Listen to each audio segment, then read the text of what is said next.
बोलो जगत जननी जगदम्बे मैया की जय। श्री महाभागवत देवी पुराण के अंतर्गत एक संदर्भ आया है जिसमें समस्त शक्तिपीठों के बारे में वर्णित है। शक्तिपीठों में एक महान शक्तिपीठ है कामाख्या शक्तिपीठ, जिसे कामरूप शक्तिपीठ भी कहा जाता है। कैसे समस्त शक्तिपीठों का आरंभ, कैसे समस्त शक्तिपीठों की स्थापना हुई, ये सारे संदर्भ मां जगत जननी की पावन पुराण महादेवी भागवत में दिया गया है। परंतु आज के संदर्भ में, आज के व्याख्यान में, आज की कथा में मां के अनंत पावन श्री चरणों का ध्यान करते हुए हमें ये श्रवण करने का मौका मिला है कि परम शक्तिपीठ मां कामाख्या का शक्तिपीठ की स्थापना और प्रारंभ में कैसे उनका शक्तिपीठ का प्रारंभ हुआ, उसके महत्व के बारे में आज हम श्रवण करेंगे। तो जब माता सती ने अपनी लीला से छाया सती के रूप में अपने आप को अपने तप से जब उन्होंने मां जगत जननी जगदम्बा की देह लेकर छाया सती के रूप में जब अपनी शक्ति से मां जगत जननी जगदम्बा अपनी तेज से अग्नि में समाहित हुई, उसके बाद श्री महादेव जी ने प्रलयंकारी नृत्य किया। तब सृष्टि को समस्त शक्तिपीठ प्रदान करने हेतु विष्णु जी ने अपना सुदर्शन चक्र चलाया, जिससे आदि काल में जैसा मां भगवती ने वचन किए थे उसी के अनुसार 52 शक्तिपीठों का प्रादुर्भाव हुआ। उसी में एक शक्तिपीठ है मां कामाख्या का शक्तिपीठ, कामरूप शक्तिपीठ। तो जब शंकर जी का योनिपीठ कामरूप कामाख्या में जाकर तपस्या करना, जगदम्बा द्वारा प्रकट होकर शीघ्र ही गंगा तथा हिमालय पुत्री पार्वती के रूप में आविर्भूत होना और उन्हें वर प्रदान करना, भगवान शंकर द्वारा 51 शक्तिपीठों में प्रधान कामरूप शक्तिपीठ के महत्व का प्रतिपादन करना, ये विषय आया है। तो हम भी उसी का श्रवण करते हैं। तो श्री महादेव बोलते हैं कि जब नारद जी ने विष्णु भगवान के पास जाकर घटित घटनाओं और देवादिदेव के सारे व्यवहार का यथावत वर्णन किया, घटित घटनाएं अर्थात सती का उनके पिता दक्ष के यज्ञ में जाना, यज्ञ विध्वंस करना, ये सारा संदर्भ जब नारद मुनि ने देवादिदेव के सारे व्यवहार का विष्णु भगवान के पास जाकर व्याख्यान किया, बताया, तो शिव जी के व्याकुल चित्त होकर शापित करने की बात सुनकर ब्रह्मा सहित भगवान विष्णु कामरूप प्रदेश में गए, आज के कामाख्या शक्तिपीठ के स्थान पर गए। वे वहां शोक से व्याकुल चित्त हुए भगवान महेश को, जिनका सारा शरीर आंसुओं से भीग सा गया था, देखने और सांत्वना देने गए थे। उन दोनों को आया देखकर भगवान शिव अपनी पत्नी सती को अनेक प्रकार से याद करते हुए सामान्य जन की तरह मुक्त कंठ से रुदन करने लगे।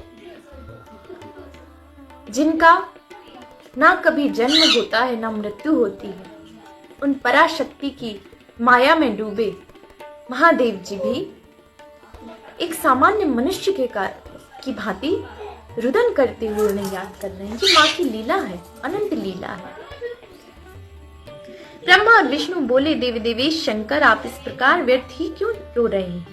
आप जानते हैं कि सती विद्यमान है, अतः सारी बात जानने वाले आपका मूढ़वत शोक करना उचित नहीं है, ऐसा कौन समझाते? सभी ब्रह्मा और विष्णु जाके सभी देवगण ऐसा शिव जी को समझाते हैं। क्यों? क्योंकि भगवान के सामान्य जन की तरह रुदन करना और व्याकुल चित्त होकर शोक में ही डूबे रहना, ये सृष्टि के लिए एक विराम था, सृष्टि रुक सी गई थी।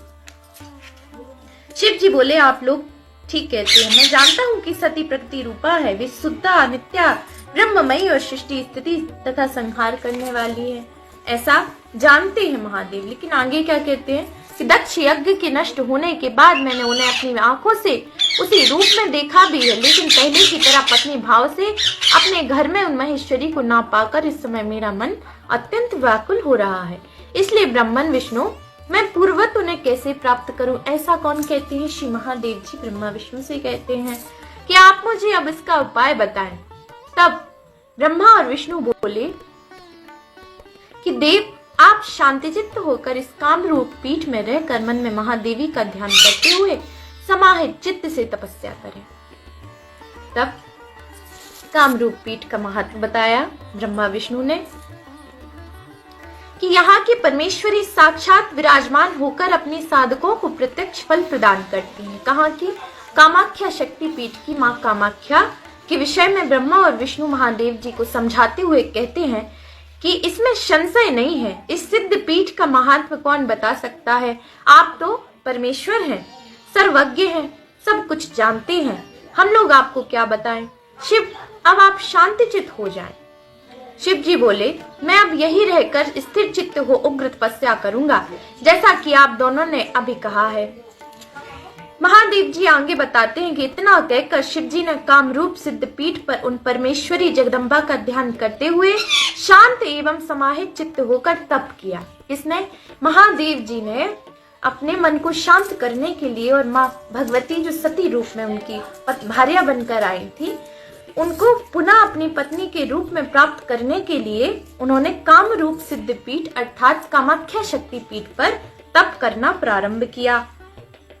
ब्रह्मा और विष्णु भी उसी महापीठ पर रहते हुए समाहित चित्त होकर कठोर और परम तप करने लगे। बहुत समय बीतने पर जगदम्बा प्रसन्न हुई और उन जगन माता ने त्रैलोक के मोहिनी रूप में उन्हें प्रत्यक्ष दर्शन दिए। किसको? कामरूप शक्ति पीठ में तपस्या करने का ये फल हुआ कि महादेव जी को त्रैलोक के मोहिनी रूप में माँ भगवती जगत जननी जगदम्बा के दर्शन हुए। महादेवी ने पूछा कि आपकी क्या अभिलाषा है, बताएं। शिव जी बोले, परमेश्वरी, जिस प्रकार आप पहले मेरी गृहिणी बनकर रहती थी, वैसे ही कृपा पूर्वक पुनः रहे। ऐसा कौन कहते हैं? शिव जी महादेवी जी से प्रार्थना करते हैं। देवी बोली, महेश्वर, शीघ्र ही मैं हिमालय की पुत्री बनकर स्वयं अवतार लूंगी और निश्चय ही मैं 2 रूपों में सामने आऊंगी। 2 रूपों में आने का माँ भगवती ने शिव जी को वचन दिया। चूंकि आपने सती के शरीर को सिर पर उठाकर हर्षपूर्वक नृत्य किया था, अतः मैं उनके अंश से जलमयी गंगा का रूप धारण करके आपको ही पति रूप में प्राप्त कर आपके सिर पर विराजमान रहूंगी। ऐसा कौन कहती है? महादेवी शिव जी को वचन देती है। तब दूसरे रूप से मैं पार्वती होकर आपके घर में पत्नी भाव से रहूंगी। ऐसा माँ भगवती कहती हैं, वचन देती हैं कि मैं 2 रूपों से आपकी पत्नी बनकर आऊंगी। कौन कौन से 2 रूप थे? माँ गंगा का और माता पार्वती का। शंकर, महामती, मेरा यह रूप पूर्णावतार होगा।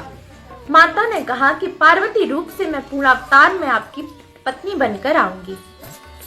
श्री महादेव बोले, तब ब्रह्मा और विष्णु को भी उनका अभिलषित वर प्रदान करके भगवती जगदम्बा स्वयं अंतर ध्यान हो गई। इसके अनंतर महादेवी दुर्गा ने हिमालय के यहाँ मेनका के गर्भ में 2 रूपों में अवतार लिया। अब माता के 2 रूपों में जन्म होता है। माता गंगा के रूप में सर्वप्रथम माता पार्वती की बड़ी बहन बनकर गंगा माई के रूप में माता मेनका के गर्भ से जन्म लेती हैं। बोलो जगत जननी जगत पालिनी हे महाशक्ति माँ गंगा, पतित पावनी माँ गंगा की श्री चरणों में प्रणाम, माँ गंगा की जय हो।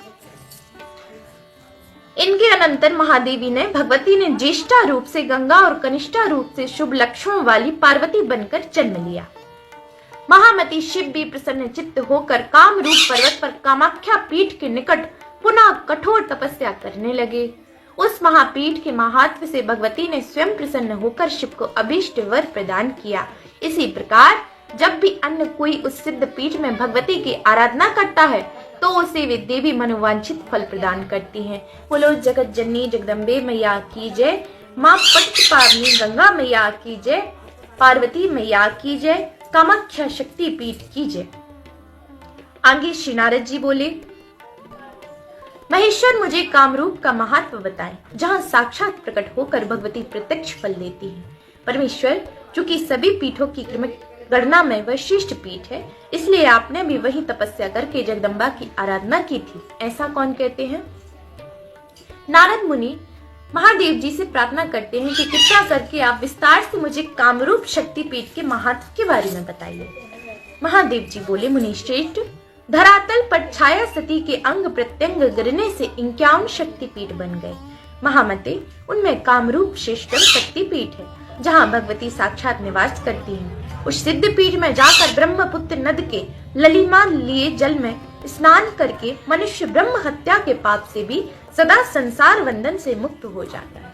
महादेव जी कहते हैं, कामाख्या शक्तिपीठ और ब्रह्मपुत्र नद के अर्थात ब्रह्मपुत्र नदी, जो आज के हम ब्रह्मपुत्र नदी के विषय में जो जानते हैं, उनके रूप में जानते हैं, उनके विषय में महादेव जी ने पूर्व में ही नारद जी को बताया कि ब्रह्मपुत्र नद भगवान विष्णु का साक्षात जल रूप है। कामाख्या शक्तिपीठ ब्रह्मपुत्र नदी किसका साक्षात रूप है? भगवान विष्णु का। ऐसा श्री महाभागवत देवी पुराण में संदर्भ आया है। ब्रह्मपुत्र नद भगवान विष्णु का साक्षात जल रूप है, उसमें स्नान करके मनुष्य सभी पापों से मुक्त हो जाता है। वहां विधि पूर्वक स्नान एवं पितरों का तर्पण करके साधक को भक्ति पूर्वक भगवती कामेश्वरी को इस मंत्र से नमस्कार करना चाहिए। कौन से मंत्र से? कि मैं काम रूप में निवास करने वाली उन भगवती कामाख्या कामेश्वरी को नमस्कार करता हूँ, जिन सुरेश्वरी का स्वरूप तपे हुए स्वर्ण की भांति कांति के समान सुशोभित है।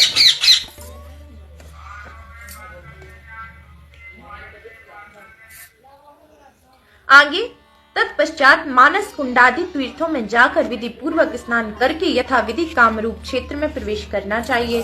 सिद्ध पीठ कामाख्या के दर्शन करके मनुष्य सदा मुक्ति को प्राप्त कर लेता है, अन्य कोई उपाय नहीं है। वहां तंत्रोक्त विधि से परमेश्वरी का पूजन करके जप होम आदि करने से जैसा फल प्राप्त होता है, करोड़ों मुखों से भी मैं उसका वर्णन करने में समर्थ नहीं हूँ। महामुनि, उस पवित्र क्षेत्र में जिसकी मृत्यु हो जाती है, उसे सदा मुक्ति निश्चित ही प्राप्त हो जाती है, इसमें कोई संशय नहीं है। महामुनि, अधिक क्या कहूँ, मनुष्यों की तो बात छोड़िए, देवता भी उस पुण्य क्षेत्र में मृत्यु की कामना करते हैं। वत्स, मैंने आपको संक्षेप में कामरूप क्षेत्र का महत्व बताया, जो सभी पापों का नाश करने वाला है। उस पवित्र क्षेत्र में महादेवी की स्तुति करके भगवान शिव तपस्या करने लगे। सती ने हिमवान के घर में 2 रूपों में जन्म लिया। इस प्रकार जिस परा प्रकृति भगवती ने दक्ष के घर में जन्म लिया था, उन्होंने परम कीर्ति स्थापित करके लोक रक्षण के लिए भगवान महेश्वर को पुनः प्राप्त करने हेतु मेनका के गर्भ में प्रवेश किया। महापातकों का नाश करने वाले जगदम्बा के इस चरित्र का जो परम भक्ति पूर्वक श्रवण करता है, वह शिव तत्व को प्राप्त करता है। सभी देवता, मनुष्य, गंधर्व, यक्ष, राक्षस और चारण आदि उस पुण्यात्मा मनुष्य के इसी जन्म में आज्ञा के वशवर्ती हो जाते हैं, इसमें संदेह नहीं है। इस पुण्य चरित्र का श्रवण करने वाले मनुष्य की आज्ञा का उल्लंघन करने में कहीं कोई समर्थ नहीं होता। उसके दुर्गम और अति दुष्कर कार्य भी क्षण मात्र में ही अवश्य सिद्ध हो जाते हैं। इस पुण्य चरित्र के श्रवण से जन्म जन्मांतर पाप नष्ट हो जाते हैं, शत्रुओं का नाश होता है और वंश की वृद्धि होती है। महामती, सत्य तो यह है कि जिन्होंने संसार में जन्म लेकर इस पुण्य चरित्र का श्रवण नहीं किया, उनका इस मृत्यु लोक में जन्म लेना ही व्यर्थ है। संसार रूपी रोग के परमोषध रूप देवी के इस पवित्र आख्यान को सुनकर महान पाद की मनुष्य भी सदा जीवन मुक्त हो जाता है। बोलो जगत जननी जगदम्बे माई की जय। श्री महाभागवत देवी पुराण की जय। कामाख्या शक्तिपीठ माँ कामाख्या की जय।